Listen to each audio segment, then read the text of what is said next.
palavra de Deus, Mateus capítulo 6, verso 25. Todos acharam? Então leiamos.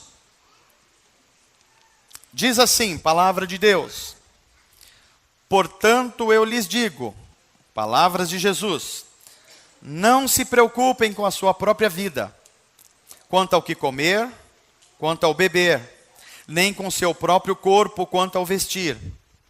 Não é a vida mais importante que a comida e o corpo mais importante que a roupa? Observem as aves do céu, não semeiam, não colhem, não fazem hora extra. Essa é por minha conta. Nem armazenam em celeiros, contudo o Pai especial as alimenta. Não tem vocês muito mais valor do que elas? Quem de vocês, por mais que se preocupe, por mais que trabalhe muito, por mais que não tenha tempo para orar, por mais que não tenha tempo para cumprir o seu chamado, pode acrescentar uma hora que seja a sua vida? Porque vocês se preocupam com tudo isso? Vejam como crescem os lírios do campo. Eles não trabalham, nem tecem. Contudo, eu lhes digo que nem Salomão, em todo o seu esplendor, vestiu-se como um deles. Se Deus veste assim a erva do campo, que hoje existe, e amanhã é lançada ao fogo, não vestirá muito mais a vocês, homens de pequena fé? Portanto, não se preocupem dizendo que vamos comer, ou que vamos beber, ou que vamos vestir. Pois os pagãos, ou seja, aqueles que não conhecem a Deus, é que correm atrás dessas coisas ansiosamente. Mas o Pai Celestial sabe que vocês precisam delas. Busquem, pois, em primeiro lugar o reino de Deus, e também a sua justiça, a justiça do reino de Deus. E todas essas coisas que foram lidas aí para trás, lhes serão acrescentadas. Portanto, não se preocupem com amanhã, com o Estado Islâmico, com a guerra, com os rumores de guerra, com a Dilma, com o Eduardo Cunha, com tudo isso, pois o amanhã trará suas próprias preocupações. Basta a cada dia o seu próprio mal. Feche os seus olhos, vamos orar. Deus, nosso Pai amado, nós te agradecemos pela tua palavra. Ela é sempre alimento para a nossa alma, ela é sempre palavra de Deus, e como palavra de Deus, ela cumpre o seu propósito. Rogamos ao Espírito Santo que nos conduza a toda a tua verdade nessa noite.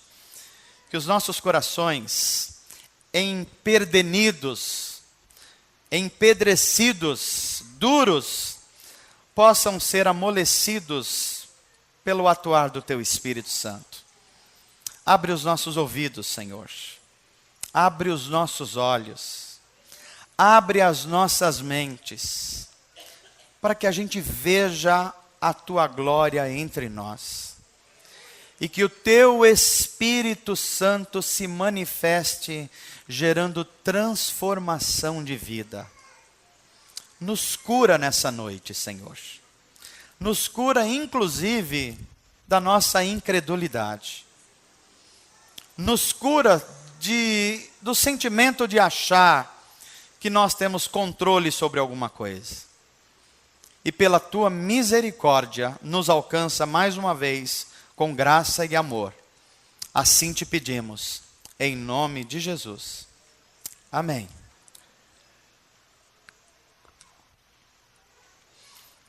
Amados, quando uma pessoa vem para Deus, quando uma pessoa ela recebe o toque do Espírito Santo de Deus, grande parte das vezes as pessoas se chegam a Deus a partir de uma necessidade. As pessoas se achegam a Deus através de um problema de saúde, por exemplo. Talvez muitos de nós tivemos essa experiência aqui. Alguns outros se chegam a Deus por causa de uma crise familiar e conhecem ao Senhor e é acolhido por Ele, e a palavra de Deus ministra os seus corações e eles se chegam a Deus. Outros ainda se chegam a Deus através de uma grande decepção na vida. Não poucas vezes as pessoas só conseguem enxergar aquilo que Deus está falando com eles a partir de uma coisa trágica. Às vezes precisa disso. As pessoas também se chegam a Deus quando estão no meio de uma guerra interior, estão buscando paz nos seus corações. Eles procuram a Deus e são acolhidos por Deus. Enfim, o motivo pelo qual as pessoas procuram a Deus, se achegam a Deus, são os mais diversos. E não há nenhum problema nisso. A Bíblia vai nos ensinar que a missão de Jesus, Ele mesmo disse que fazia parte da missão de Jesus curar enfermos. Fazia parte da missão de Jesus libertar pessoas. Fazia parte da missão de Jesus perdoar, socorrer os pobres, os aflitos, os perturbados. Essas pessoas vinham até Jesus e Jesus os acolhia, os socorria, os libertava. A Bíblia também vai nos dizer que Deus se utiliza das necessidades humanas para atrair a gente para perto dele. Não poucas vezes você foi atraído por Deus porque algo estava incomodando você. Algo não deu certo, algo frustrou você. E Deus se utiliza dessas situações, dessas necessidades, para nos atrair para perto dele. Portanto, não há nada de errado em a gente procurar a Deus em meio a uma necessidade nossa. No entanto, nós precisamos entender que depois que você foi chamado por Deus, depois que Deus buscou você, depois que você recebeu o Evangelho de Jesus, depois que o Espírito Santo começou a gerar em você uma nova vida, Deus espera mais de você. Deus espera que você vá adiante. Deus espera que você, de um acolhido, você passe a ser também um acolhedor. Em outras palavras, Deus está chamando você não apenas para resolver um problema seu, embora Ele com a sua misericórdia o faça, mas Ele quer chamar você para viver um novo mundo, uma nova vida, uma nova experiência, uma nova perspectiva de vida. E a Bíblia vai chamar isso de reino de Deus, ou reinado de Deus. O que é o reino de Deus? O reino de Deus é um reino espiritual que está no nosso meio. Ele já dá os seus sinais no nosso meio, embora ele vai se cumprir no futuro, onde a vontade de Deus vai ser feita plenamente nos céus e na terra.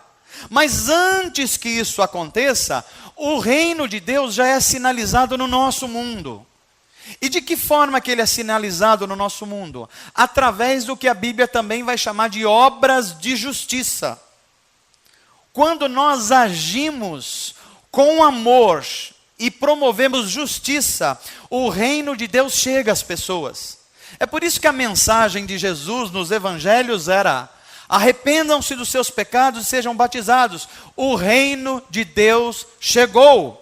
Ou seja, chegou o mundo de Deus. O mundo de Deus está entrando no nosso mundo. O mundo da injustiça está sendo invadido pelo mundo da justiça. O mundo da indiferença está sendo invadido pelo mundo do amor. O mundo onde as pessoas são egoístas está sendo invadido pelo mundo onde as pessoas são altruístas. Esse é o reino de Deus. E Jesus chamou as pessoas para virem para dentro desse reino, para viver essa nova vida e esses novos valores. Para quê? Para que a gente, depois de liberto, depois de curado, ou enquanto a gente vai sendo liberto e curado, a gente vai aprendendo também a curar pessoas. Na verdade, o reino de Deus ele pode ser comparado a um pronto-socorro num ambiente de guerra.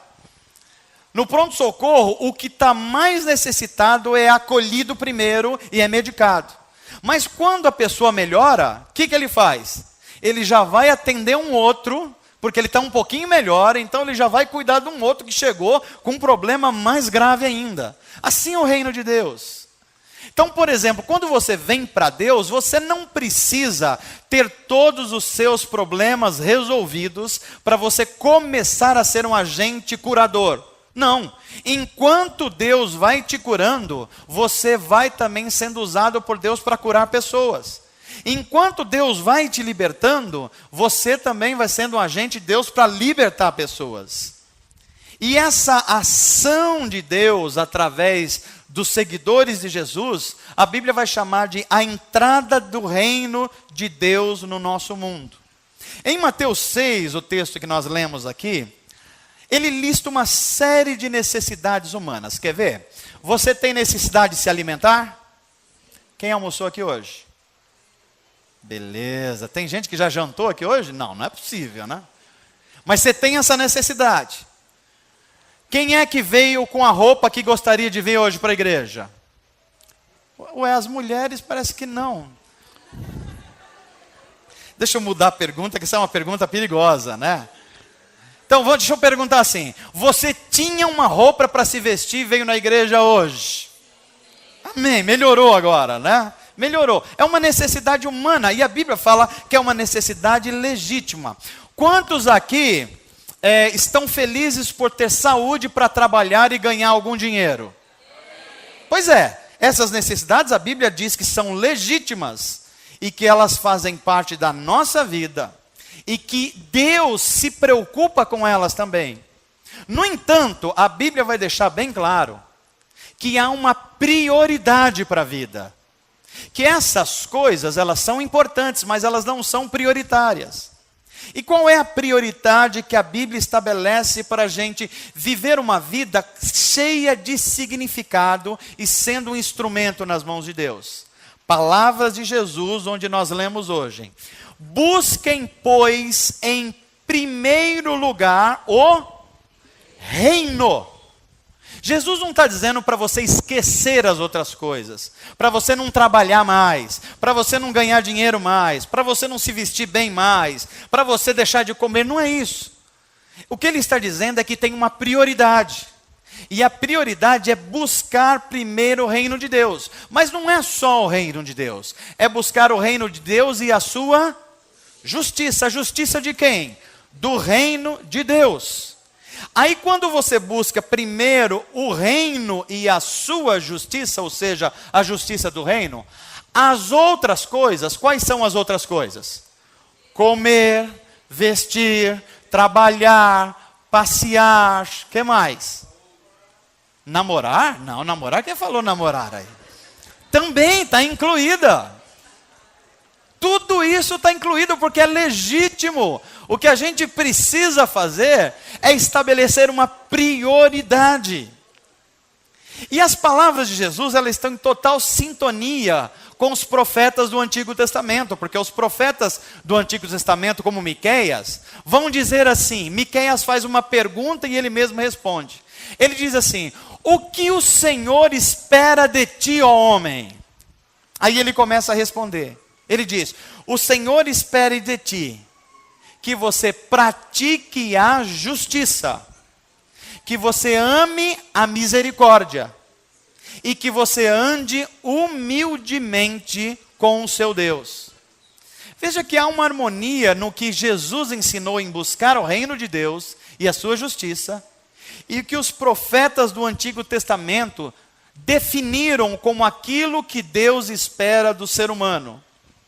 E o que é que Deus espera do ser humano? Quando a gente junta praticar a justiça, amar a misericórdia e andar com Deus, a gente pode resumir tudo isso naquilo que a gente pode chamar de viver o evangelho da justiça. Ou, em outras palavras, viver uma vida em justiça para a glória de Deus. É diante dessa perspectiva bíblica que a gente vai entendendo que o evangelho de Jesus, ele é o grande norteador de uma vida que vive a justiça do reino de Deus. Agora, se eu perguntasse para você assim, diz para mim o que é o evangelho. Por que que o evangelho atraiu você? Muito provavelmente você ia se lembrar do texto mais clássico da Bíblia, mais conhecido da Bíblia Sagrada. Por favor, não me mate de vergonha como seu pastor e diga o texto corretamente, e se possível o texto da Bíblia. Qual é o texto mais conhecido da Bíblia? Está em que livro da Bíblia? Está em que livro do Novo Testamento? Eu não conheço esse livro que você falou aí. Olha, eu ajudei você, porque alguns disseram um evangelho, outros disseram Salmo. Eu ajudei e falei assim, que livro do Novo Testamento? Deixa eu lembrar, João capítulo? Isso. E o verso? Isso, como vocês lembraram, tá vendo? João 3,16. E o que diz João 3,16? É o resumo do evangelho. Porque Deus... Quem é o mundo? Todos nós. É só a igreja? É só a igreja Atos? Não. Deus amou 7 bilhões e tantos de pessoas. De que maneira Deus amou o mundo? De uma maneira tão intensa que Ele foi capaz de pegar o Filho dele único, o que Ele tinha de mais precioso, e dar a vida dele no seu lugar. Isso é evangelho de Jesus. Isso é a cruz de Cristo. Um Deus que se dá a sua vida, que se doa para que eu e você não vivêssemos uma vida separada dele, próprio Deus. Mas aí a gente vai olhando para a Bíblia Sagrada e vai ver que essa é só parte da história. Porque quando a gente lê João 3,16, a gente fala assim, como Deus é bom, né? Como Deus me amou, como esse Deus é fantástico. Aí Deus fala, é verdade, eu sou tudo isso mesmo. Mesmo que você não dissesse, eu continuo sendo tudo isso. Porque eu sou o Deus soberano, justo, maravilhoso. É tudo verdade o que você está dizendo. Mas você recebeu um privilégio que gerou em você uma responsabilidade. Agora eu queria que você achasse na sua Bíblia comigo o que eu quero ler. Um outro João 3,16. Que é a primeira carta de João. E eu queria agora um desafio de você procurar na sua Bíblia 1 João 3,16. Eu duvido que você vai achar rápido. Primeira carta de João, está lá no final da sua Bíblia. 3,16. Veja que nós lemos o Evangelho de João 3,16. Agora estamos lendo a primeira carta de João, do mesmo João, 3,16. Em João 3,16, Evangelho, Deus morre. E Deus morre por amor. Agora em 1 João 3,16, não é mais Deus que morre. Vamos ver quem é que morre. Diz assim o texto: nisto conhecemos o que é o amor.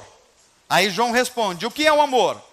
Jesus Cristo deu a sua vida por nós. Isso estava lá em João 3,16. Agora a nossa parte.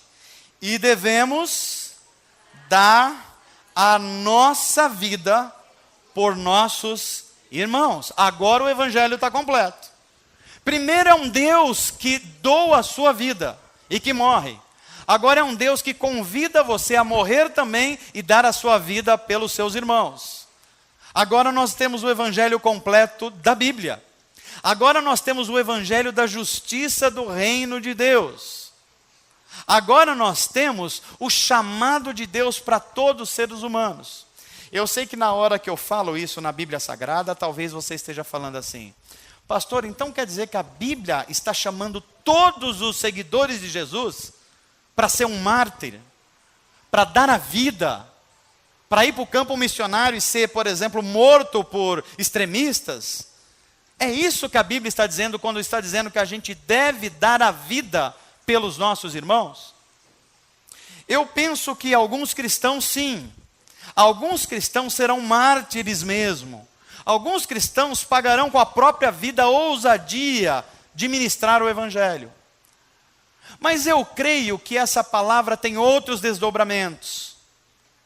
O que a Bíblia está dizendo aqui, o chamado para os discípulos de Jesus darem a vida pelos outros, Talvez não seja necessariamente você dar a sua vida biológica, física, você se tornar um mártir num campo missionário. Mas é você olhar para dentro de você e você identificar o que existe de melhor em você, o que existe de melhor dom, o que existe de melhor recurso, o que existe de melhor no seu tempo, o que existe de melhor na sua influência, o que existe de melhor na sua vida e colocar diante de Deus e a serviço das pessoas para ser um instrumento de justiça de Deus nesse mundo. Isso é você dar a sua vida, você entregar a sua vida pelos seus irmãos. Mas talvez você esteja falando assim, pastor, como é que eu posso fazer isso de forma prática? O que a Bíblia nos ensina? Se eu quero viver uma vida de justiça e uma justiça generosa, quais são as coisas que eu posso fazer e que vão identificar na minha vida uma pessoa em que o Evangelho de Jesus Cristo, o reino de Deus e a sua justiça está sendo sinalizado? E eu queria, em breves palavras aqui, identificar com você, para ver se a sua vida está sendo, e a minha vida está sendo também, essa oferta de justiça num mundo cada vez injusto. E quando nós olhamos para a Bíblia Sagrada, viver uma vida que a gente pratica a justiça, ou seja, a gente sinaliza os valores do reino de Deus, significa algumas coisas. A primeira delas é, viver uma vida de justiça significa você necessariamente cuidar dos mais vulneráveis que estão perto de você. Eu sei que hoje nós temos uma ênfase na igreja brasileira de que o evangelho é algo para suprir apenas as suas necessidades. Se você quiser ouvir essa palavra e se contentar com ela, é uma pena.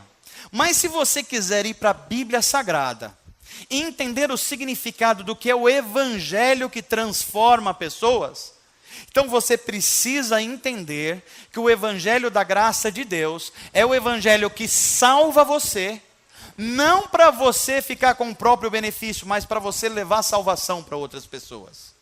O evangelho da graça de Deus cura você, mas não para você achar que você é um privilegiado apenas, é para você ir e curar outras pessoas. O evangelho da graça de Deus, ele liberta você, inclusive de você mesmo.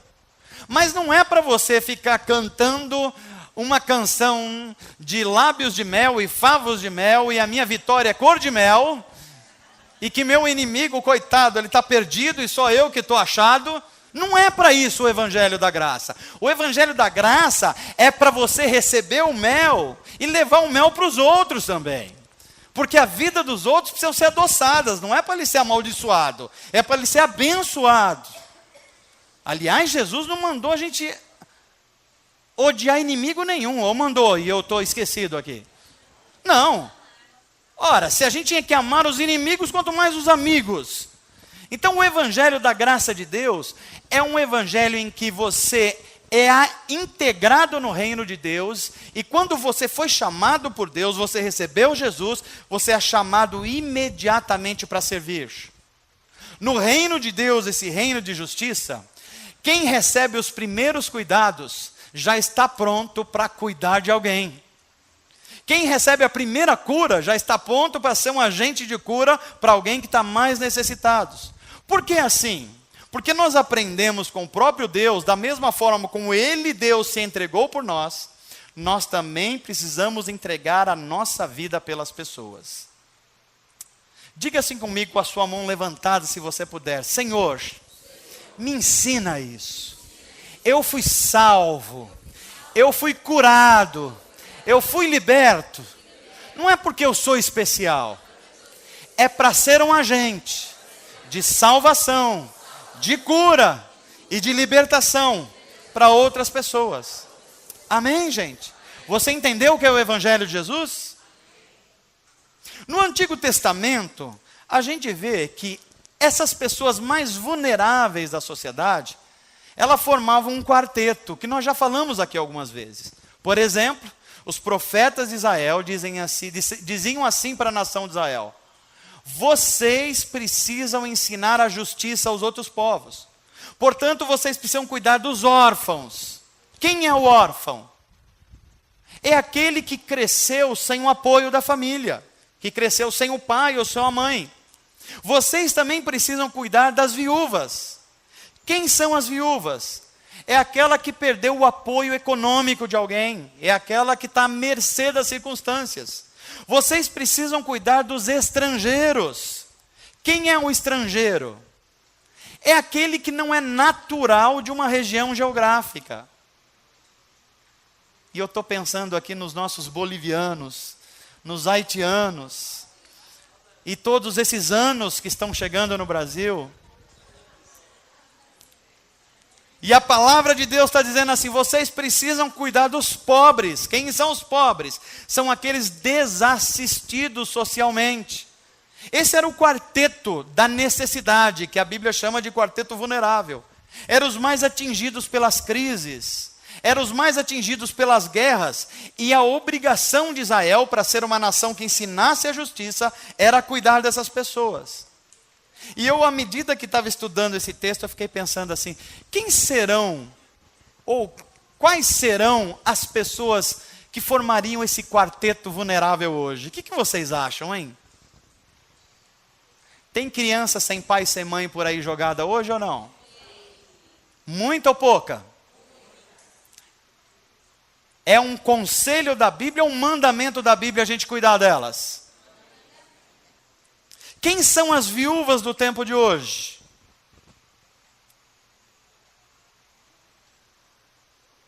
Talvez seja aquelas pessoas em que o marido pode estar morto fisicamente ou pode estar morto em termos de utilidade. Aquelas pessoas em que não recebem apoio de ninguém, que estão absolutamente vulneráveis, ou ao contrário, e que nós somos chamados para assistir essas pessoas. Quem é o estrangeiro? Eu sei que a gente costuma pensar no estrangeiro, talvez, do cara que vem lá do outro país para cá. Mas nós temos irmãos nordestinos em São Paulo que precisam de apoio, por exemplo? Deixa eu fazer uma pergunta para você, incômoda. Você dá bom dia e Jesus brilha na sua vida quando você está tratando com a mulher que faz o serviço lá na sua casa de limpeza? Ou ela é um invisível na sua casa? Se você mora num prédio, você conhece o nome de pelo menos um dos vigias do seu prédio? Ou ele é mais alguma coisa do seu patrimônio? O evangelho, ele vai lá no fundo do ser humano. Não basta você fazer uma reza. Não basta você saber algumas coisas religiosas. O evangelho precisa transformar você. Precisa fazer de você uma nova pessoa. Jesus precisa brilhar na sua vida. E como é que Jesus brilha na sua vida? Quando você dá atenção às pessoas mais necessitadas. Aí a pessoa vai falar assim: aí sim existe amor de Deus. Eu estou palpando esse amor, está aparecendo na vida dessa pessoa. O que ela está falando é verdade, porque eu estou sentindo isso na vida dela. Deus mora no coração dessa pessoa. E aqui vem a conclusão bombástica do evangelho. Quando nós estamos dando assistência a alguém necessitado, presta atenção nisso que eu vou falar para você assim tirar suas defesas que talvez você ainda tenha em relação à Bíblia Sagrada. Quando você atende um necessitado, quando você dá alguma coisa de boa que alguém está precisando, quando você dá um abraço em alguém que está precisando, quando você tem um coração bom e ajuda alguém, visita alguém no hospital, quando você acolhe alguém, você não está fazendo caridade. Porque cristãos, eles não são chamados para fazer caridade. Pelo menos essencialmente não. Quando você está ajudando um necessitado, conforme a Bíblia Sagrada, você não está fazendo caridade, você está fazendo justiça. Porque na Bíblia Sagrada, todo ser humano tem direito à dignidade. A salvação de Deus é para toda a humanidade, ela é oferecida para todos. Quando você diz assim, Jesus Cristo te ama, as suas obras de justiça precisam acompanhar essa palavra. Porque Jesus Cristo te ama, eu vou ajudar você para que você veja o amor de Deus na sua vida. Porque senão você vai ser só um religioso. Sabe aquelas pessoas desinteressadas na vida do outro? Enquanto alguém fala de uma necessidade, fala, não se preocupa não, estou orando por você, Deus ama você, Ele vai dar um jeito aí. Você acha que a pessoa acredita mesmo no que você está falando? A menos que ela veja em você uma preocupação com ela, a menos que a palavra de Deus esteja sendo real em você, a menos que ela perceba amor na sua vida e misericórdia, ela vai falar, você é mais um daqueles que vivem falando aí na televisão, no rádio ou nos lugares e que não está mudando a vida de ninguém. É por isso que quando nós lemos sobre a missão de Jesus Cristo, nós vemos um ministério dedicado a pessoas necessitadas. Abra sua Bíblia, eu vou desafiar você a usar a sua Bíblia hoje. Você vai falar, o pastor está crente hoje, está usando bastante a Bíblia. E eu vou fazer você hoje, a pelo menos sair daqui sabendo onde se encontra 4 livros da Bíblia. Já vai ser um avanço. Isaías, livro do profeta Isaías, no capítulo 61. Nós vamos ter um texto dos mais belos da Bíblia, e nós vamos ver Jesus direcionando o seu ministério. Para quem é que Jesus veio, prioritariamente, essencialmente? Para quem que Jesus dedicou o seu tempo? Que tipo de ser humano Jesus estava formando para aqueles que seriam os seus seguidores? Isaías 61, diz assim, palavra de Deus. O Espírito do Senhor soberano está sobre mim, porque o Senhor me ungiu. Unção na Bíblia é capacitação. Então porque o Senhor me capacitou. Para quê? Para levar boas novas aos pobres. Enviou-me para cuidar dos que estão com o coração, gente necessitada. E libertação das trevas a quem? Aos cativos, aos prisioneiros. Então a missão de Jesus era os pobres, gente de coração quebrada, gente violada, gente com problemas de homossexualidade, gente com problemas de prostituição, gente com problemas de materialismo, gente com todos esses problemas. Essa é a missão de Jesus, eram os necessitados. E ele continua aqui, para proclamar o ano da bondade do Senhor e o dia da vingança do nosso Deus, e para consolar todos os que andam tristes. Ou seja, Jesus veio para os tristes, para que o triste também possa dar risada. Amém, gente? O triste pode ser feliz, o triste pode encontrar alegria. Olha que coisa linda, o texto continua dizendo aqui, e a todos os que choram em Sião, uma bela coroa ao invés de cinzas, e o óleo da alegria ao invés de pranto. E tem mais, um manto de louvor em vez de espírito deprimido. Jesus veio para os deprimidos. Jesus veio com gente que está com síndrome de pânico. Jesus veio com aquele que levou um fora da namorada e está triste. Jesus veio para ele. Jesus veio para o que perdeu o emprego e está triste. Jesus veio para essa gente, é a missão. E é por isso que a missão dele era cuidar dessas pessoas. E ele diz assim, o Espírito do Senhor está sobre mim, para eu ajudar, curar, libertar os que precisam de apoio, os necessitados. E eu quero dizer uma coisa para você, se a sua vida vai ministrar justiça no mundo que nós vivemos, a palavra do Senhor está empoderando você hoje. O Espírito do Senhor está sobre você para curar e libertar pessoas. Amém, gente? Segunda coisa que nós aprendemos aqui, que viver uma vida de justiça significa você refletir o caráter de Deus. A primeira coisa que mostra se eu sou de Deus e do reino de justiça é que eu me preocupo com os mais vulneráveis. Eu não tenho só amizades com gente da minha sociedade. Eu só não vou na casa dos mais bacanas. Eu estou preocupado com os mais necessitados. Então eu estou preocupado com o que Deus se preocupa. Segunda coisa, eu preciso refletir o caráter de Deus. E por que é que nós devemos preocupar em refletir o caráter de Deus? Porque a Bíblia vai dizer que Deus se preocupa com os necessitados. É impressionante a frequência com que Deus é apresentado na Bíblia como defensor dos mais vulneráveis. Eu não vou pedir para você ler, que é mais difícil Deuteronômio, mas ouça o que eu vou dizer aqui. Está escrito na sua Bíblia, Deuteronômio 10, 17, diz assim: pois o Senhor, o vosso Deus, faz justiça ao órfão e à viúva, e ama o estrangeiro, dando-lhe comida e roupa. Está na sua Bíblia. É assim que Deus é apresentado na Bíblia. Deus é apresentado na Bíblia identificado com os fracos e não com os fortes. Quando a gente vê o plano de Deus na história, Deus, em vez de usar os fortes, usou justamente os fracos, para mostrar o seu poder e a sua misericórdia. Porque o poder de Deus é exercido na história para acolher os vulneráveis, para que os vulneráveis sejam fortalecidos. Paulo, o apóstolo, entendeu tão bem isso, que ele disse assim: quando eu penso que estou fraco, aí estou. Por quê?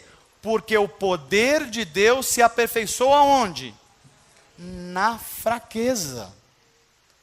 É aí que o poder de Deus está se revelando. E se a gente quiser viver uma vida de justiça, nós precisamos refletir o caráter de Deus. Eu fico pensando assim, se alguém perguntasse para mim quem eu sou, talvez eu dissesse assim: olha, eu sou Emanuel Florencio de Souza, sou pastor da comunidade Atos, sou economista de profissão, casado com Gislene, e aí continuaria descrevendo. Mas se alguém perguntasse assim, quem é o Deus da Bíblia, como é que ele se identifica? Se a gente pegar todo o Antigo Testamento, a gente vai ver o Deus que se identifica com os mais necessitados, salva o oprimido, liberta o cativo, dá apoio ao pobre, tira do chão o caído, cura o que está enfermo, é o Deus que socorre os necessitados. Esse é o Deus da Bíblia Sagrada.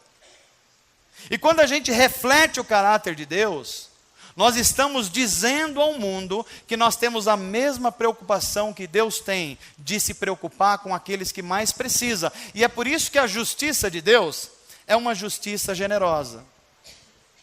Viver uma vida de justiça, conforme a Bíblia Sagrada, também significa construir relacionamentos corretos. Olha aqui para mim, deixa eu dizer uma coisa de profundidade bíblica para você. Talvez você ainda não tenha recebido de Deus o que Deus tem prometido para você.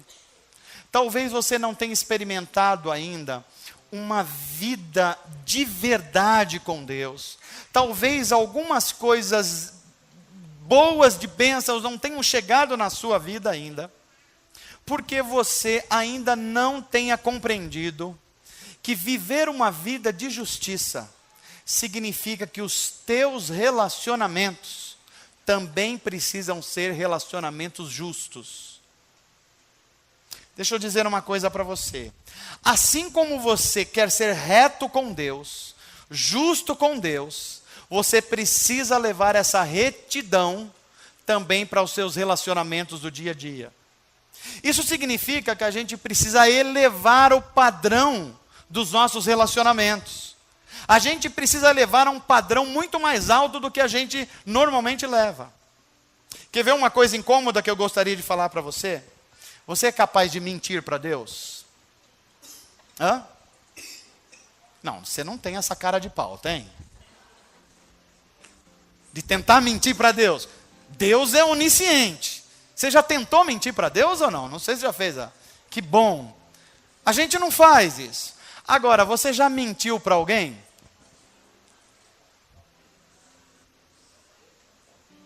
Ó, a primeira coisa que eu espero é que você tenha dito sim. Porque a Bíblia vai dizer assim: seja Deus verdadeiro e todo homem mentiroso. O que isso significa? Significa que nós temos um padrão de comportamento com Deus, mas um outro padrão de comportamento com as outras pessoas. E o que a Bíblia está dizendo é que, se nós vamos viver uma vida de justiça, significa que nós vamos construir relacionamentos retos, que refletem o nosso relacionamento com Deus. Deixa eu fazer uma segunda pergunta para você. Você já tentou trapacear Deus em algum momento? Nem com dízimo? Deus, eu vou dar o dízimo, favor, me dá essa promoção. Agora deixa eu fazer uma pergunta para você. Em algum dos seus relacionamentos, será que escapou algum tipo de trapaça em algum momento, que você tentou se dar bem? Não é uma trapaça, pastor, eu só tentei me dar bem assim. Pois é, porque a gente não ousa fazer isso com Deus, mas a gente transfere isso nos relacionamentos com as outras pessoas. Agora deixa eu fazer uma pergunta decisiva para você. Você ama Deus? Ama mesmo? Esse relacionamento de amor a Deus, ele se traduz em amor às pessoas? Ou você trata as pessoas com indiferença e às vezes até com ódio? O que a Bíblia vai ensinar é que nós estamos diante da seguinte possibilidade: se nós vamos viver os valores do reino de Deus, os nossos relacionamentos com a nossa esposa, com os nossos filhos, com o nosso fornecedor, com o nosso cliente, com o nosso vizinho, com a nossa namorada, com quem você imaginar, eles precisam refletir o caráter de Deus e serem relacionamentos de justiça. Por quê? Porque Deus é o padrão de justiça. Na Bíblia tem um exemplo muito interessante disso, o patriarca Jó. Jó era um exemplo evidente que ele construía relacionamentos corretos. A Bíblia vai dizer que certa vez, Satanás foi prestar conta a Deus. Eu não sei se você sabia, mas Satanás presta conta a Deus. Tem gente achando que Satanás é um Deus independente do mal, não é não? Ele presta conta a Deus. E quando ele foi prestar conta a Deus, ele chegou lá e falou: olha, tem um cara chamado Jó lá embaixo. Aí Deus falou: eu sei, o Jó é parça meu. O cara anda comigo, né? Então, esse Jó é um negócio sério, ele tem uma vida legal. Não, não é só legal, não, ele tem uma vida justa. Pois é, eu tenho olhado tudo isso. Aí o diabo olha para Deus e fala assim: ó, o cara é bom mesmo, eu tenho visto que ele trata bem a esposa, ele cuida dos filhos, ele não dá nó no fornecedor, ele não enrola o cliente, ele inclusive cuida dos pobres, ele se envolve com a comunidade dele. Aí Deus vai falar: é verdade, ele é tudo isso mesmo, né? Aí o diabo olha para Deus: pois é, esse cara é um cara que faz caridade. Aí Deus fala: não, não faz caridade não. Ele faz justiça, ele aprendeu que justiça é isso. A vida dele que ele tem comigo, Deus, ele transfere para os seus relacionamentos também. Então Jó é um exemplo perfeito do que é ser íntegro. O que é ser íntegro?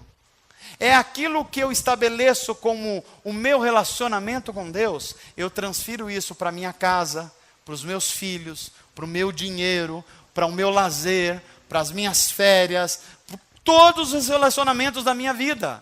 Porque quando a pessoa olha para mim e fala assim: a glória de Deus está sendo refletida nessa pessoa, vale a pena ser desse jeito, porque houve transformação de vida aí. Se a gente pudesse parafrasear a frase de Jesus, é como se Jesus dissesse para aquele homem há 2000 anos atrás: hoje houve salvação nessa casa. Amém, gente?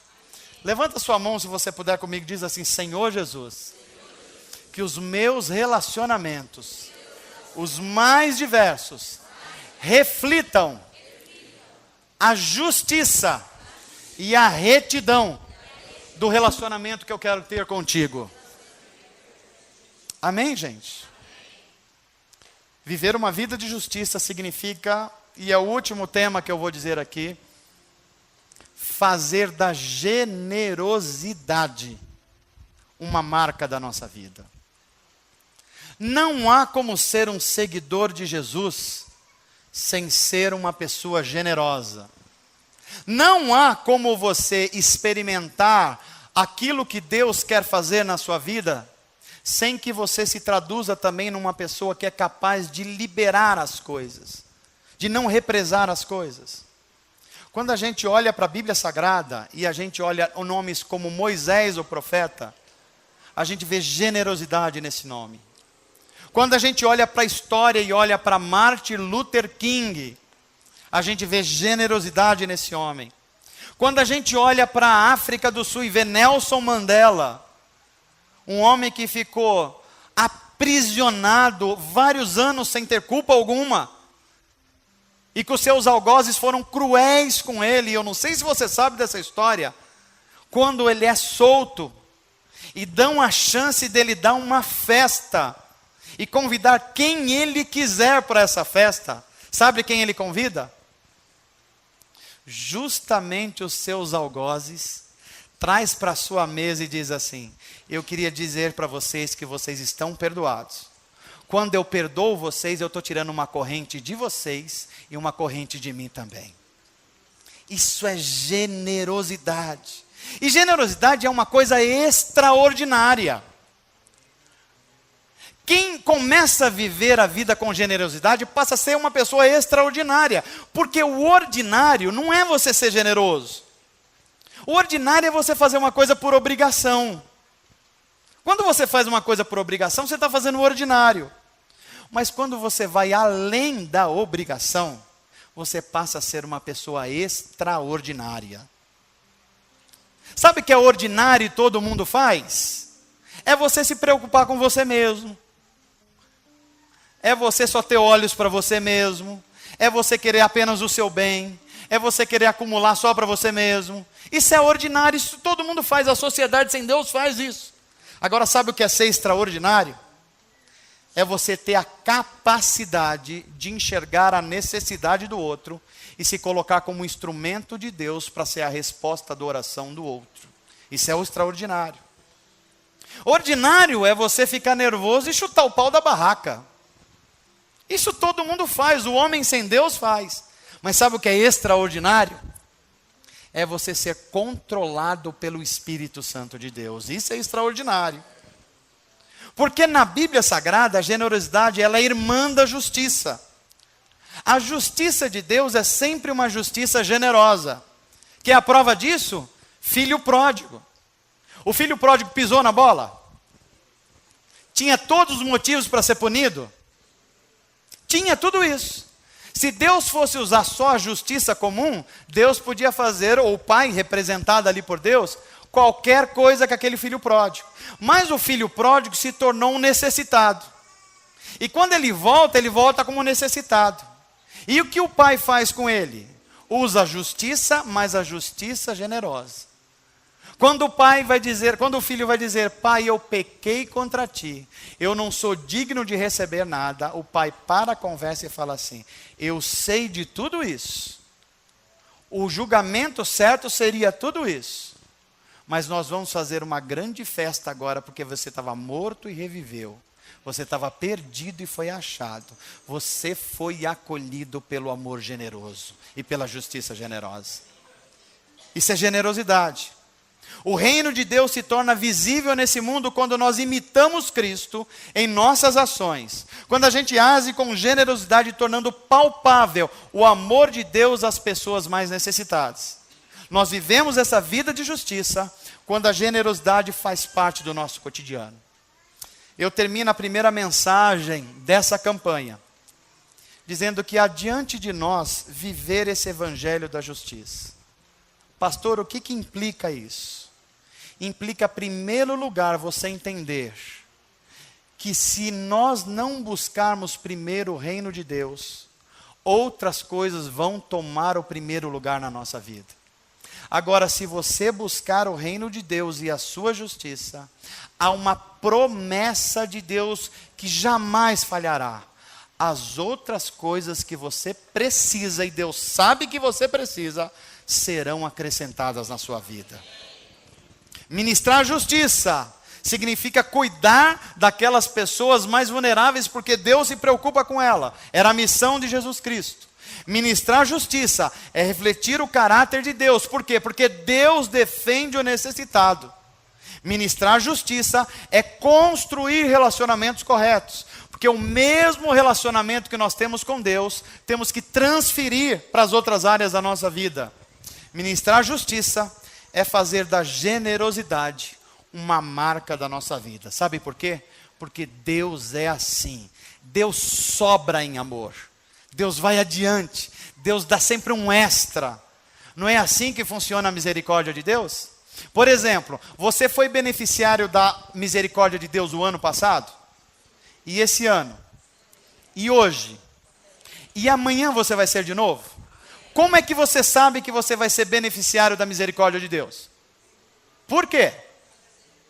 Porque a Bíblia diz que as misericórdias de Deus, o que mesmo? Se renovam a cada dia. Amanhã a misericórdia de Deus já está te esperando assim, de braço aberto. Você recebe essa palavra em nome de Jesus? Isso é evangelho da graça de Deus. Nós somos chamados para ser livres e libertos, mas também para libertar. Nós somos chamados para ser curados, mas também para curar. Nós somos chamados para transformar o nosso interior, mas também para transformar o nosso exterior. Por quê?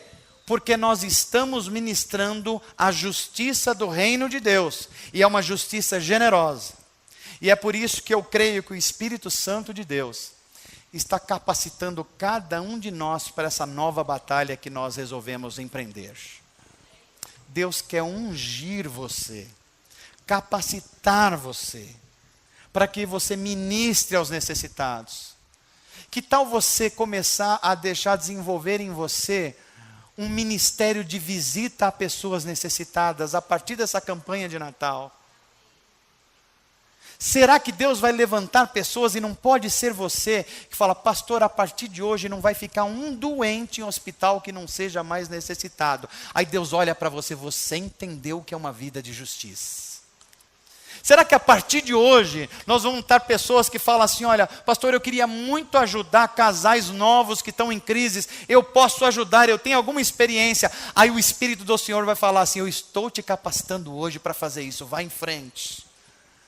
Pode ser que hoje estejamos sendo capacitados por intercessores, gente que tem paixão em ajudar o outro e fala assim, olha, eu quero orar por problemas, pastor, se alguém precisar, pode fazer um bilhetinho, escrever uma necessidade e trazer aqui, que eu vou estar todos os dias diante de Deus intercedendo. O Espírito de Deus vai dizer para você, eu estou capacitando você para fazer isso hoje.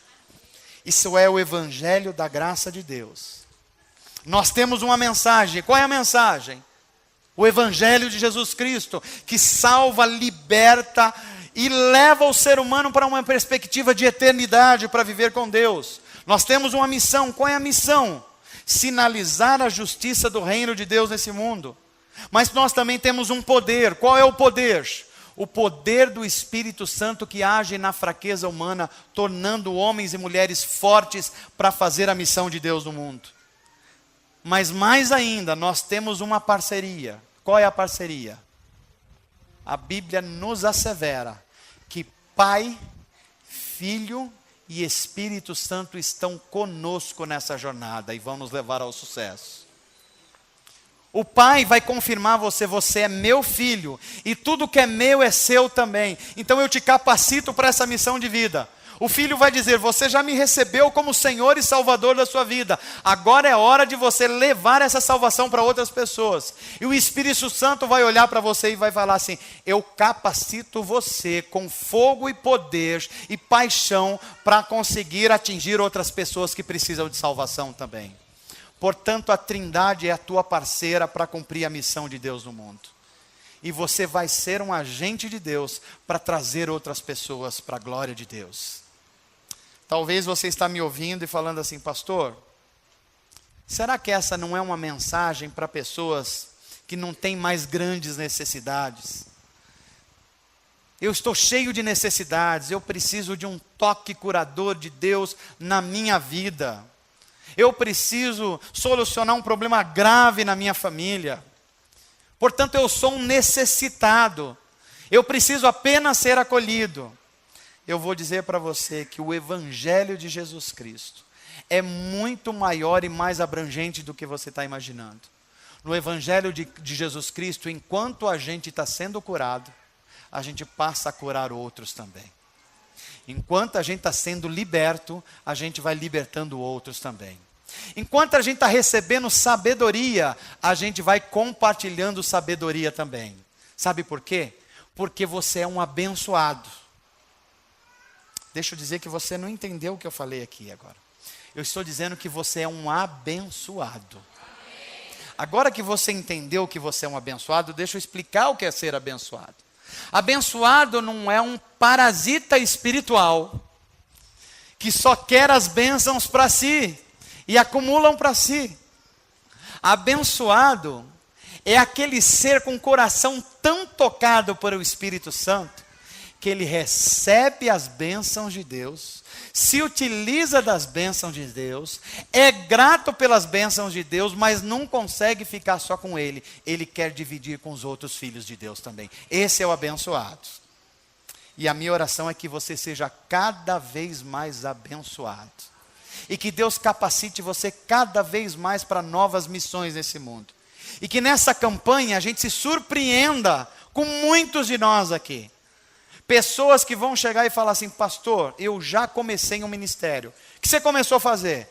Eu não sei, pastor, mas eu fui tocado para dar aula para pessoas que não foram alfabetizadas ainda. Então vai adiante, meu irmão, nós vamos apoiar. Pastor, eu não sabia, mas eu acho que eu tenho dons de curar e eu vou começar a orar por enfermos. Começa hoje. Pastor, eu acho que eu posso aconselhar alguns adolescentes. Vai e fala com o pessoal do Ministério Adolescentes e começa hoje. Pastor, eu posso reunir pessoal da minha fila, ou da minha vila, para a gente fazer doar sangue em nome da comunidade. Começa hoje a fazer isso. O Espírito Santo está sobre você, e Ele ungiu você para ministrar aos fracos, aos abatidos, a trazer cura, a trazer libertação e trazer o ano aceitável do Senhor. A bênção de Deus chegou, e porque ela chegou a gente reparte, porque o reino de Deus é um reino inclusivo, e você é o agente de Deus para isso. Deus te abençoe em nome de Jesus, que você seja incendiado no seu coração para um novo tempo de Deus na nossa vida.